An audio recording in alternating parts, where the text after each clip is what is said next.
Buongiorno cari amici camminatori, pellegrini e viandanti, mercoledì 19 novembre ed oggi con questi tre amici, Fabio lo riconoscete, certamente anche Michele è un volto noto, non è un volto noto Pierluigi che oggi per la prima volta ha voluto unirsi a noi pazzerelli. Oggi siamo saliti sul Lagorai in modo più preciso e abbiamo parcheggiato al Rifugio Serot e da lì ci siamo incamminati verso i Sette Laghi.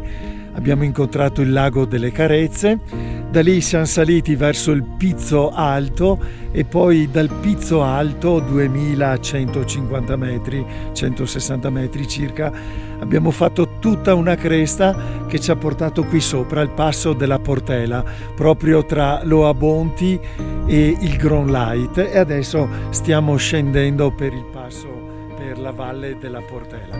Allora i commenti, Pierluigi, bene? Sì, sei ancora intero? Sono tutto un pezzo. Non è parzialmente scremato, è intero. Bene. E Fabio, tutto bene? Necessari ramponcini oggi, Dario, per certi passaggi un po' delicati. Ecco. Sì, prima neve, abbiamo trovato la neve sopra i 1800 metri.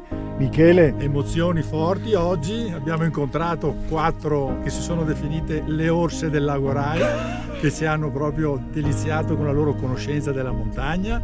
Poi abbiamo sperimentato la neve fresca, splendida, meravigliosa, quindi abbiamo messo i ramponi e abbiamo anche fatto qualche passo ghiacciato che, insomma, da ricordare. Da ricordare. Grazie. E comunque trovate tutto sul video di questa bellissima giornata. Allora, dalla Val Portela, dal Rifugio Serot è tutto. Alla prossima escursione, buon cammino di vita a tutti. Ciao! Ciao!